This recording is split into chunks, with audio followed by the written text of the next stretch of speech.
What's up, guys? I'm back once again, and today I am talking about some Assassin's Creed Black Flag. And quite honestly, guys, I can't really stress how much I really do enjoy this game. Not just the fact because it's Assassin's Creed game, and that the fact that I really do enjoy the Assassin's Creed's titles. And yes, I do know that a lot of the games have been slipping here as of lately, but I really don't think so with this game. And with that though, I mean, the reason why I say that I really do enjoy this game and I really do like this game, and I kind of have to have this kind of respect for this game, is because this is the last game that I am buying for the PlayStation 3. After this game, or after I really finish this game, because I've actually already finished the game in itself, but after this, there's nothing else that I'm picking up for the PlayStation 3. Everything will be moving to the PlayStation 4, and the fact that also this is will be the only game that I will be doing the upgradable program for a PlayStation 3 title. So I kind of have to kind of enjoy this game, and I was kind of afraid that I wouldn't really enjoy the game because I would be afraid because, well, this will be my last game for the PlayStation 3, and unless there's some type of exclusive to come out for the PlayStation 3 only, because mainly Sony has said that they are looking forward to still develop games that come out on the 3, so we may see an exclusive come out for the 3. But at the exact same time, once I started the game, I was really amazed by it, mainly because, well, everything is totally different. I mean, a lot of things are some things that we have not even really seen in Assassin's Creed, especially the stories, the character development, and some of the combat as well. And that's one of the things that I really found was, well, really interesting about Assassin's Creed, was how everything just seemed to be natural to me. Because even though I do play Assassin's Creed games, I've played 3 so many times by now, but every time I've played 3, even though if I've stopped playing the game for, you know, a couple of days, even for maybe a week or two, it seemed like it was really hard for me to get back into the game, to remember some of the moves that I could do, how limit the character was. But this time, it just felt like that I was getting right back into the game, like I've never stopped playing before. I just turned around, played Assassin's Creed 3, and played Black Flag at the exact same time.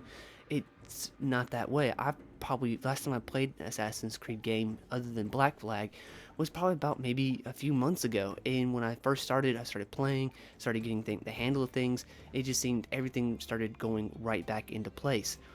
But it's not just that too. It's how everything works together. Like I said, Edward is by far probably one of the most interesting characters I have played in Assassin's Creed games. I feel he was a very good character because of how he is tied into the Assassin's Creed itself and the actual character who he is as a pirate, because I haven't seen things like this before, except for in the earlier developments of Ezio during his first time when he was a assassin, but much more carried with this guy because all he really after is, well, treasure and fame and glory, and how he is in being a pirate. I mean, sure, during later on in the story, and pretty much really close to the end, without trying to give away anything, he starts to be more like an assassin. But even still, I felt that it was a good idea because, they're trying to focus on this part of him being a pirate, being trained, having all these abilities like an assassin, but without actually being an assassin. It's really interesting, and it's really changing, I guess, into the game, into the story itself, because as he is as a character really affects the story. Because every time I play a game, it seems like, maybe about a few hours into the game, I can really start narrowing down how things are going to work out. It's kind of weird, and it kind of irritates me a little bit because normally I can guess how the story is going to end, and how the story is going to be for pretty much the second I guess it to the point that it ends. And normally my predictions are, well, pretty spot on. But this time around, as every time I played the game, the more further I got into the game, the more questions and more answers I was looking forward to getting. I was constantly going, well, what's this guy? How is this going to be?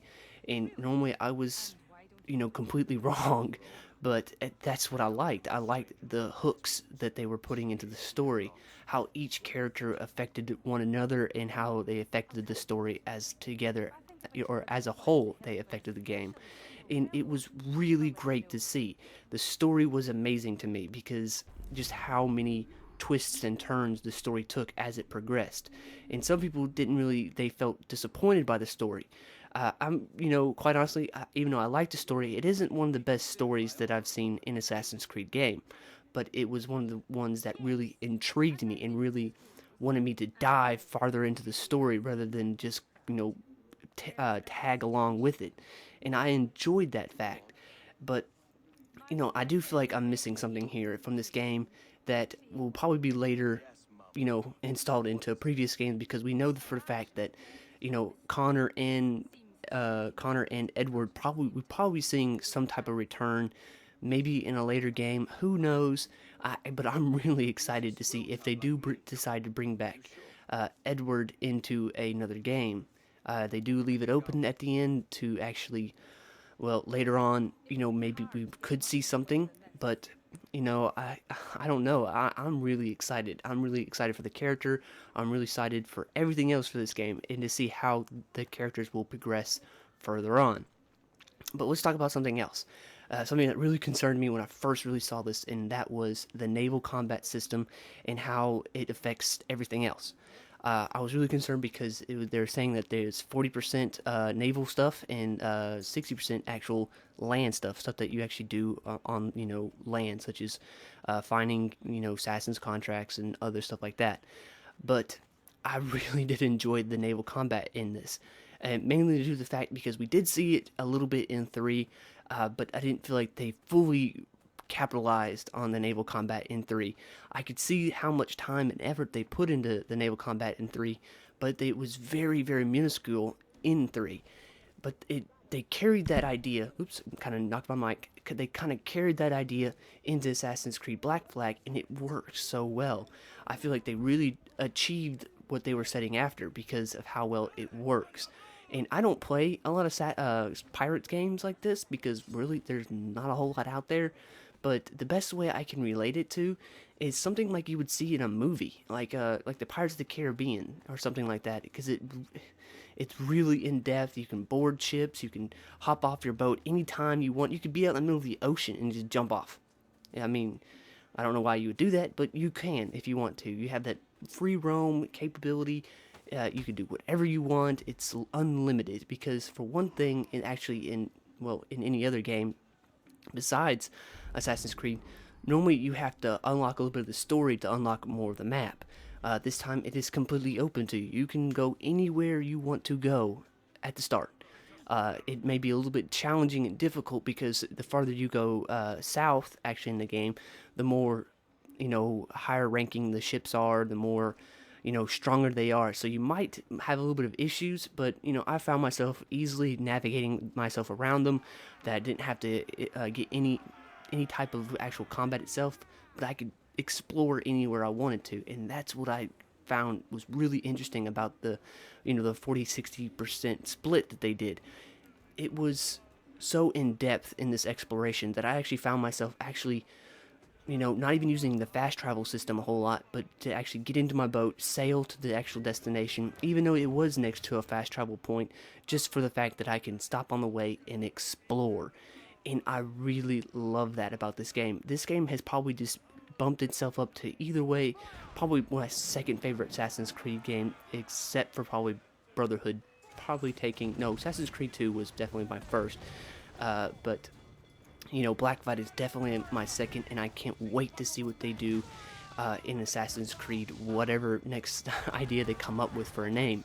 But I really do enjoy this, so if you guys are really wanting to play a good Assassin's Creed game that doesn't really evolve around the other Assassin's Creed game, because this one actually picks up at a great starting point, really, because they don't really talk about Desmond a whole bunch. You have to actually go out and actually look for the information about Desmond and how he is as a character, because you don't start as Desmond in this game.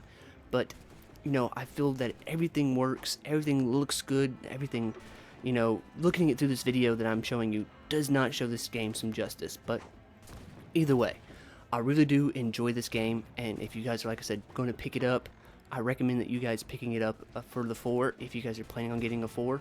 But if you can't, you're not going to get a 4, pick it up for the 3 anyways, because it is fantastic. This is by far one of my most favorite games for this year to play, but who knows?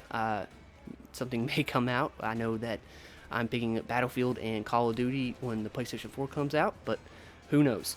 I really do enjoy this game, and I'll be playing this game for quite some time.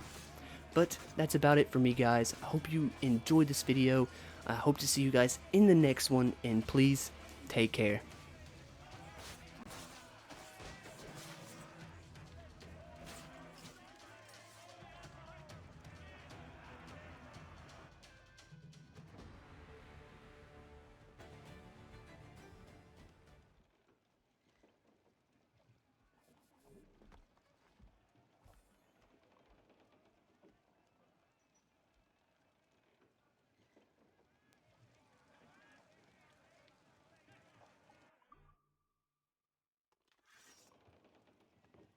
Join us or die.